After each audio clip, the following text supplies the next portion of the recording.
Hello दोस्तों, आज के वीडियो में हम जानेंगे कि एंटीकोगुलेंट क्या होता है। जब हम लोग ब्लड कलेक्ट करते हैं, कोई भी हमें टेस्ट करना है, डायग्नोस करना है, तो उसके लिए हमें ब्लड कलेक्ट करना होता है। ब्लड का जब हम कलेक्शन करते हैं तो मैक्सिमम टेस्ट क्या होते हैं, सीरम से लगते हैं। बट कोई टेस्ट होते हैं कि होल ब्लड से लगते हैं, यानी कि ब्लड से लगते हैं। तो ब्लड जब हम बॉडी से बाहर निकालते हैं तो कुछ समय के बाद क्या हो जाता है, क्लॉट हो जाता है।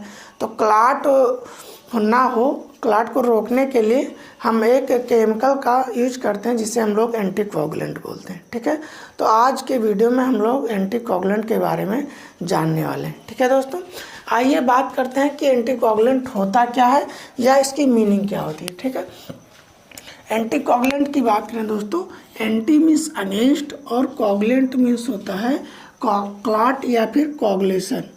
ठीक है, क्लॉट फॉर्मेशन या फिर कोगुलेशन होता है, कोगुलेशन। तो इसका मीनिंग देखेंगे। एंटीकोगुलेंट यहाँ पे लिखा हुआ है। एंटीकोगुलेंट की मीनिंग होती है anti means against and coagulants means clot formation या फिर कोगुलेशन मीन्स जमना। ठीक है, तो एंटी मीन्स अगेंस्ट, जब हम ब्लड को कलेक्ट करते हैं तो कुछ समय के बाद क्या होता है, ब्लड इजीली आसानी से जम जाता है, क्लॉट बन जाता है। तो उसको रोकने के लिए हम एक केमिकल यूज करते हैं जिससे हम लोग क्या करते हैं, एंटी कोगुलेंट बोलते हैं। ठीक है, अब जानेंगे एंटीकोगुलेंट होता क्या है। एंटीकोगुलेंट की डेफिनेशन जानेंगे।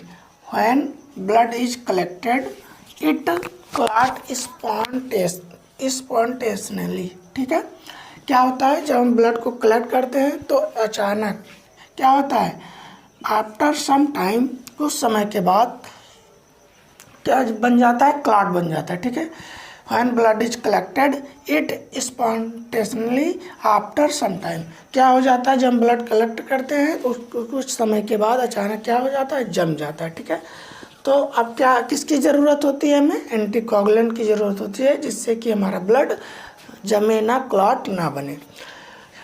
Anticoagulant are the chemicals which prevent में रोकता है क्लॉटिंग ऑफ ब्लड, ब्लड को क्लॉट होने से रोकता है।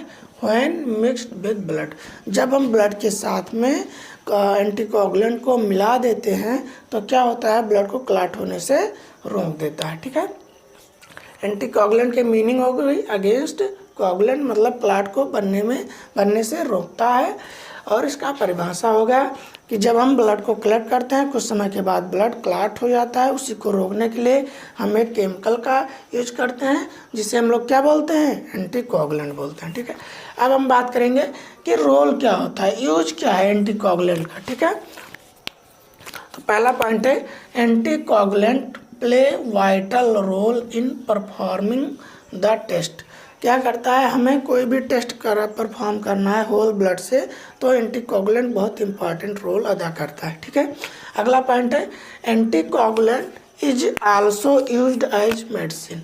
कुछ एंटीकोगुलेंट होते हैं वो मेडिसिन के रूप में भी यूज किए जाते हैं। ठीक है, अगले पॉइंट की बात करें, टू प्रिजर्व ब्लड सेल्स। क्या करता है एंटीकोगुलेंट, ब्लड सेल्स कौन कौन सी होती हैं, आरबीसी जिसे हम लोग रेड ब्लड सेल्स बोलते हैं, डब्ल्यूबीसी रेड ब्लड सेल्स बोलते हैं, और प्लेटलेट। इस सेल्स को प्रिजर्व करने के लिए वैसी ही जैसी इस मार्फोलॉजी है वैसे ही रहे, जब ब्लड हम कलेक्ट करें कुछ समय के बाद उसको प्रिजर्व करने के लिए एंटीकोगुलेंट का यूज किया जाता है। ठीक है, इन ब्लड बैंक में भी इसका यूज किया जाता है। वी नीड एंटीकोगुलेंट, बहुत सारा एंटीकोगुलेंट है जो ब्लड में यूज किया जाता है। आगे हम बात करेंगे कि कितने प्रकार के एंटीकोगुलेंट होते हैं और उनको डिटेल में बताएंगे। ठीक है, अब बात करेंगे, अगला पॉइंट है फॉर वेरियस पर्पज, बहुत सारे पर्पज के लिए a number at different anticoagulant are available. बहुत सारे एंटीकोगुलेंट होते हैं और विभिन्न मतलब कई प्रकार के कामों के लिए अलग अलग एंटीकोगुलेंट का यूज किया जाता है।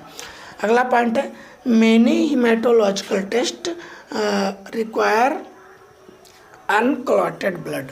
अनक्लॉटेड ब्लड का मतलब जो ब्लड हमारा क्लॉट ना हो उसको क्या कहेंगे, अनक्लॉटेड ब्लड। जब क्लॉट हो जाएगा तो फिर सीरम निकलेगा, और क्लॉट नहीं होगा तो फिर हम उसको क्या करेंगे, ब्लड से टेस्ट को परफॉर्म करेंगे। ठीक है, तो बहुत सारे टेस्ट क्या होते हैं, हेमाटोलॉजिकल मतलब ब्लड से होने वाले टेस्ट को क्या करेंगे हम लोग, उसमें एंटीकोगुलेंट मिलाएंगे ताकि वो क्लॉट ना हो। ठीक है, अब बात करेंगे हम characteristics of anticoagulant.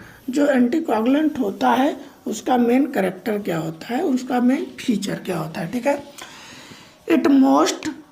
It must not change the size of cell. ये क्या करता है, मैक्सिमम जो साइज होती हैं, नॉर्मल साइज है सेल्स की, उसको चेंज नहीं होने देता है। ठीक है, अगला पॉइंट है नॉट काज ऑफ हीमोलिसिस। क्या होता है, ब्लड जब हम ब्लड को कलेक्ट करते हैं बायल में, तो क्या होता है, कहीं हम अगर इधर सही से उसको ना रखें तो उस हीमोलाइज हो जाता है। तो हीमोलाइज होने से बचाने के लिए भी इसका यूज किया जाता है, या इसका फीचर है। ठीक है, keep blood in fluid condition. Blood को क्या करता है, फ्लूइड कंडीशन में रखता है। जब वो क्लॉट नहीं होगा तो क्या होगा, फ्लूइड कंडीशन में ही ब्लड रहेगा। Study of various constituent of blood component.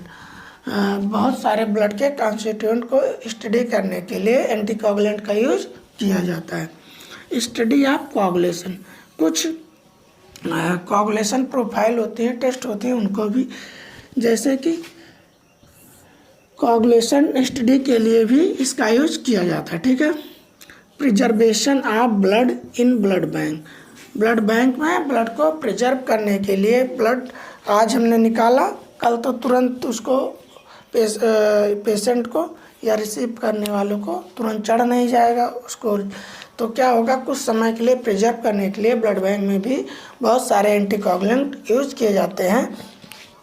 उन एंटीकोगुलेंट को हम आगे डिस्कस करने वाले हैं।